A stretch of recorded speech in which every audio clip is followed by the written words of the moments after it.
We hear a lot that voting is our civic duty, but what does that really mean, and what does that mean for Americans in particular? Critics have said that this year's election could be the most important in our lifetime, and now more than ever, our voices need to be heard. Today on City Chat, Franklin County Board of Elections Public Information Officer Aaron Sellers is here to give us all the information and resources we need to know about this year's primary election. Hi, Aaron. Thank you for joining us on City Chat today. Thanks. It's great to be here. We appreciate the opportunity to reach viewers on the importance of the upcoming election. Yeah, we're really excited to have this conversation with you. Firstly, can you kind of introduce yourself and let us know your background and what you do for Franklin County Board of Elections? Sure. My name's Aaron Sellers, and I'm the Public Information Officer at the Franklin County Board of Elections. And I'm kind of the main contact handling, dealing with the media, whether it be print, newspaper or radio. And anything that's involved with elections information that we want to get out to the public generally goes through me. Yeah, that's great. This is just some standard questions. When do I need to be registered to vote by, and how do I register? Okay. The November 3rd election is obviously coming up.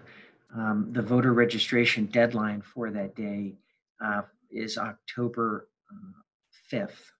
Okay. At 9 p.m. And that not only is here in Franklin County, but across the state. All boards of elections will be open on the 5th till 9 p.m. So anybody who has moved into the state, has moved into Columbus, Franklin County, has a new address, as long as you're updated by the 5th, you won't have any problems on election day as far as, potentially having to maybe vote a provisional ballot because information that we have is not current. Right. So October 5th at 9 p.m. is the deadline for close of registration. Got it. And when are county elections held? In Columbus and Franklin County, and obviously including the entire state, November 3rd is the general election. Open at 6:30 in the morning. They're open all day through 7:30 p.m. And in Franklin County, we will have roughly about 330 voting locations throughout Franklin County. Wow. So this next question is kind of interesting. There's obviously a lot of issues that candidates stand for, and I'm really guilty of this, where I just vote based off of, like, if I don't know who the specific candidate is, I just depending on what party I am, I just check that person and stuff. And I know it's like really bad. You probably hate hearing that, but how do I find the issues I will be voting on ahead of time and to actually research that? Yeah, that's a great question. Typically the Dispatch, Channel 6, Channel 4, 28 and 10 will have sections on their websites where they're dealing with the issues and candidates. And obviously with the Dispatch and newspapers, obviously they'll do editorials and they'll endorse particular candidates. But if you're a voter and you want to see what's on the ballot, those are outlets that you can go to look to see what is on the ballot, so that you can educate yourself prior to going to your polling location on election day, or voting an absentee ballot from your kitchen table. Another place that you can go to, and we work with them quite often, is the League of Women Voters. So there are some outside nonpartisan groups that provide information to voters to educate themselves on what's on the ballot, how is it going to affect me. Anything that deals with dollars and cents issues. The county auditor has information on their website that will show you, how much your taxes would go up if a particular levy or something passes. So that's another good tool that you can use. Right. And I'm sure, as a public information officer, do you face this problem? Like, is that an issue for Americans? trying to find and sift through all this information. And in your role, what do you guys do to help kind of make that simpler and like easier to understand without being biased? Yeah, I mean, at the Board of Elections, our main job as elections officials are to administer the election. So, when it comes to, ballot language, millage questions, those types of things, I mean, we simply are to make sure that there are enough polling locations, that there's trained staff, obviously the counting of ballots, that sort of stuff. I mean, that's what our job is. When it comes to, educating voters on what is on the ballot, that's not in our purview. Right. But like I said, there's lots of places that you can go to find that information. And if we are trying to research specific candidates and read about their point of view with just like their webs, if we just Google their name and just go to their website, would that be the best way to find out what their point of view is? I mean, certainly that would be another to go to a candidate's website or the party of the candidate. But obviously, if you're a voter who wants to, obviously I'd look at both candidates and you could see what their platforms are and what they're for and what they're against. But like I said, the League of Women Voters and some other places are kind of a nonpartisan way that you can kind of see what their viewpoints are. And obviously some of those groups may endorse particular candidates, but obviously as a voter, you want to go to the polls and be as up to speed and educated as you can, right? So that you can get in there and cast the ballot and go on with your day. Yeah, definitely. So I heard you talk about absentee ballots. Am I able to vote via absentee ballot, and how do I do that? Yeah, and that's another great question. The Secretary of State's office for this general election will be mailing out absentee ballot requests to all registered voters in the state. I think I heard it's almost about 8 million voters. So unlike the past primary that we just finished, albeit delayed, where a voter had to call us, had to initiate to be able to send the request to them. For this election cycle, that won't be, you won't need to do that because you will, if you're a registered voter, you will receive that. Great. But voters can still go online through our website, through the Secretary of State's website. Our website is vote.franklincountyohio.gov, and you can request an absentee ballot that way. You could call our office. Our phone number here is 614-525-3100. But once you request an absentee ballot, or not request it, but once you fill it out and send it back to us here at the board, we would verify to make sure that you provide your last 4 digits of your SOCH, either that or your driver's license number and your signature. All that stuff is verified by board employees before we would mail an actual ballot to you. You can request those ballots as of today. You could do that. And October 5th, as we talked earlier, is the last day for close of registration. October 6th is the first day that early absentee voting begins in Ohio.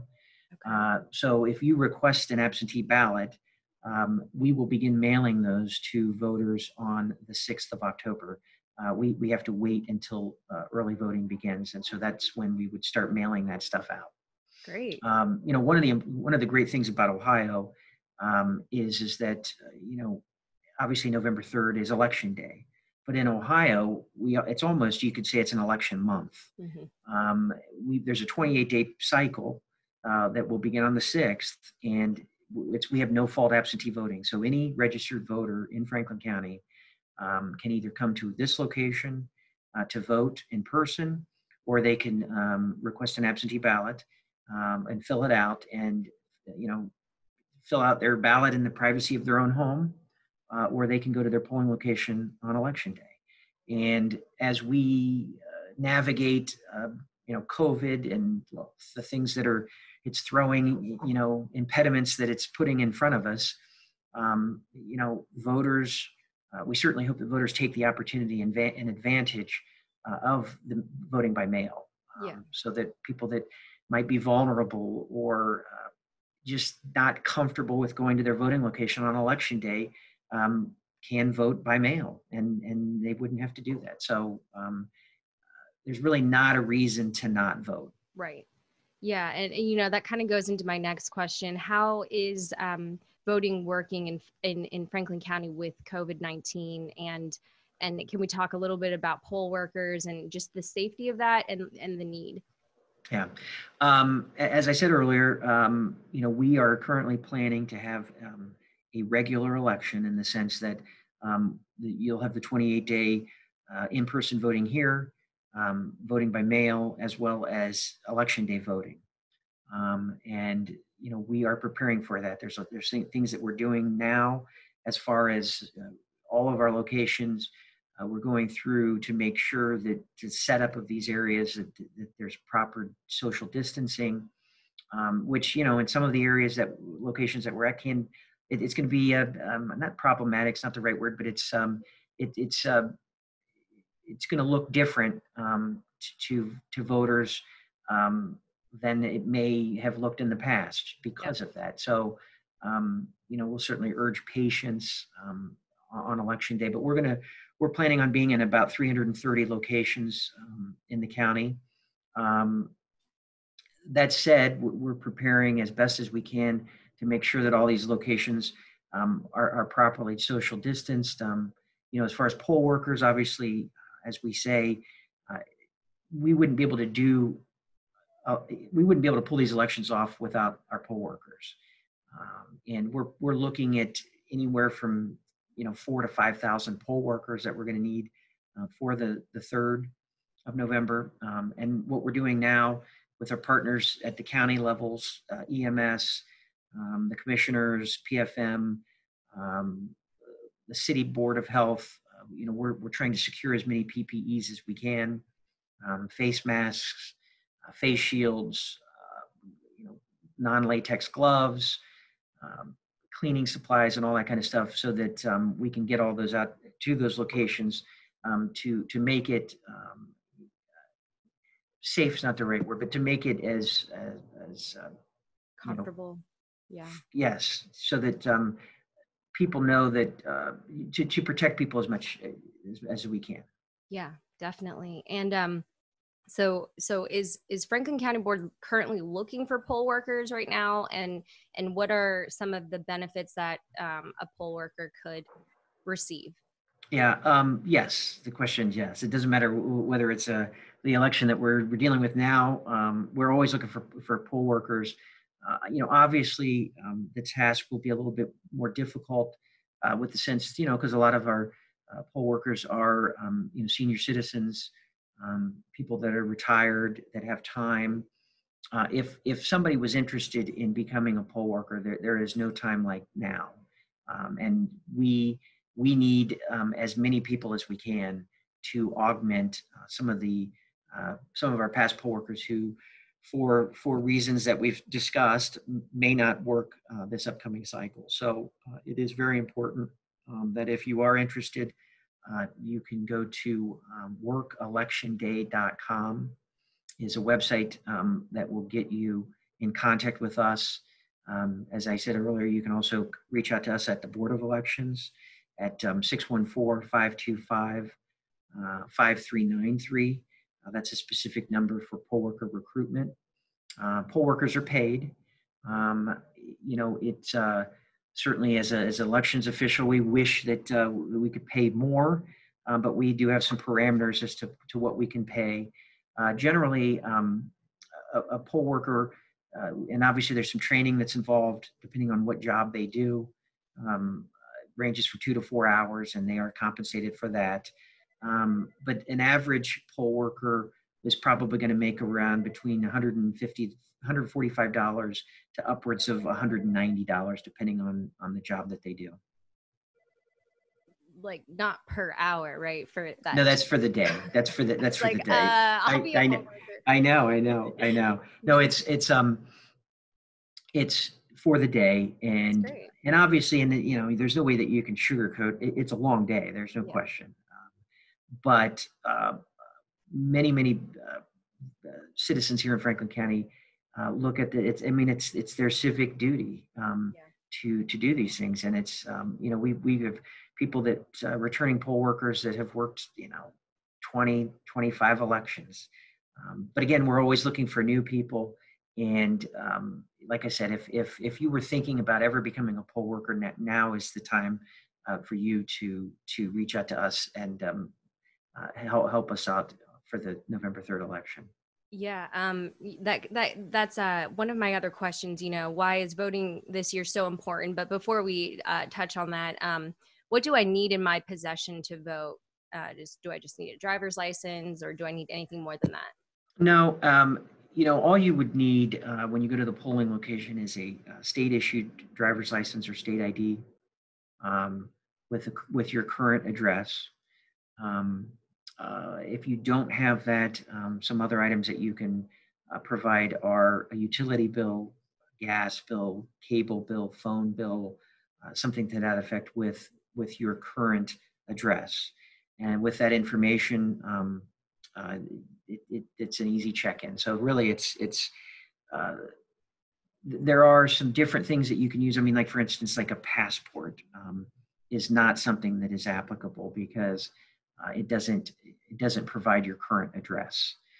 So any document, and that's why utility bill, your driver's license, anything that has a current address is sufficient as far as identification at a polling So location. if my driver's license didn't have my current updated address, then would I have to bring my driver's license or photo ID and then something with my current address? Like if you have a driver's license that doesn't have your current address, um, then I would probably bring in a utility bill with the current address, and that would be sufficient. Okay, great. And then, so yeah, let's talk a little bit about why voting specifically is so important this year. Yeah, and I get this question asked a lot, and one of the things that I try to stress and is that every election is important Mhm. for voters, whether it's this year where our country is going to decide who the next president is, or whether you're voting in an off-year election to raise taxes or elect a mayor or governor or what have you. But voters get their say in how they want their government to be run and how they want their tax dollars to be spent. And I mean, many people throughout the years have sacrificed for the opportunity for us to vote, and it's just something that, at least to me and as an elections official, um, I wish that turnout was higher every election, but obviously the presidential election is always our most participated in election. Um, and as an elections person, you go back to the most recent election, the comparable election, and for instance, of 2016, the last presidential election, we had about 70% turnout, which is high. Some would say, well, gosh, why it should be higher? Mhm. But 70% and 40% of that was done either by voters coming up here and voting at our office, the 28-day lead up, or voted by mail. So we anticipate that number is going to be even higher this cycle because of some of the things that we're going through with the pandemic. Yeah.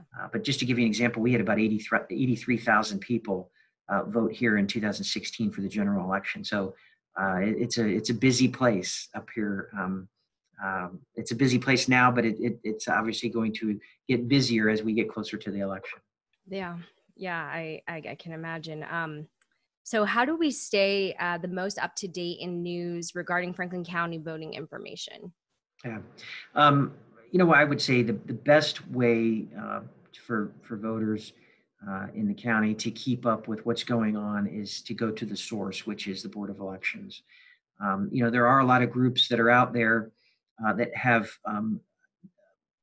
no malice intent, but a lot of times they don't have those updated information when it comes to voting locations and information, and the information they have might have been 2 years ago or 4 years ago, and things change, obviously. So if anybody needs to know where their voting location is, they can get a sample ballot. We don't have them out yet because we don't have the ballot developed yet, but it's in the works. Where a voter can come on our website, which is vote.franklincountyohio.gov. They can look up where their voting location is. They can look up their sample ballot so that they can look at the ballot prior to them going to the polls. And, obviously we've got a social media footprint. We've got Facebook, Twitter, and Instagram. And those are all places to go to get the most up-to-date information. That's great. Thank you so much, Aaron, for just all the information that you gave us. You named a lot of great resources, and we'll see you at the polls. Well, it's great opportunity to be on the program, and I want to encourage anybody that is a registered voter, or even people that aren't, and they may not be registered. Maybe they haven't voted in years, or they're not a registered voter. October 5th is the deadline in Franklin County and Ohio to register to vote for the November 3rd election. And, just encourage everybody to participate in the election. Yeah, definitely. Thank you so much. All right. Have a good day. You too. I'm Josie Smith. Thanks for watching City Chat on CTV.